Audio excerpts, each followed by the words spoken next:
બનાસકાંઠા જિલ્લાના ધાનેરા તાલુકાના સાંકળ ગામ સહિત પાટણ જિલ્લાના ગામોમાં વાવાઝોડાથી ભારે તારાજી ગરીબ પરિવારોનો ધારા તંત્રને તાત્કાલિક સહાય માટે વિનંતી।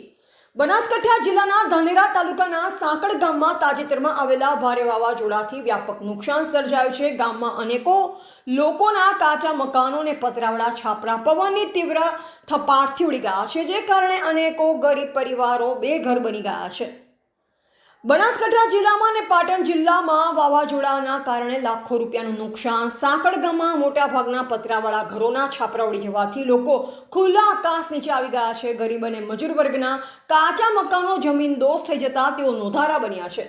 ધાનેરા તાલુકા ઉપરાંત બનાસકાંઠા અને પાટણ જિલ્લાના અન્ય ગ્રામ્ય વિસ્તારોમાં પણ વાવાઝોડાએ મોટું નુકસાન વેર્યું છે।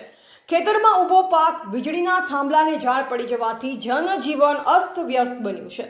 સ્થાનિક લોકોના જણાવ્યા મુજબ પતરાવાળા ઘરમાં રહેતા ગરીબ પરિવારોને સૌથી વધુ ફટકો પડ્યો છે। રાતોરાત તેમના માથે છત જતી રહેતા બાળકો, વૃદ્ધો અને મહિલાઓની હાલત દયનીય બની છે।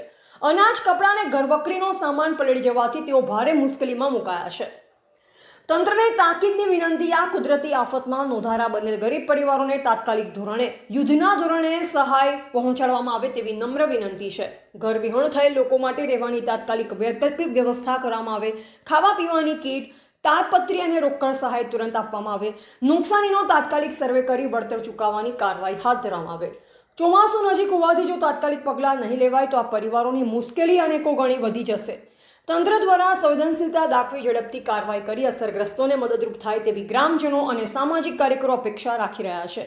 ધ ગુજરાત લાઈવ ન્યૂઝ સાથે રોહિત કે મહેતા।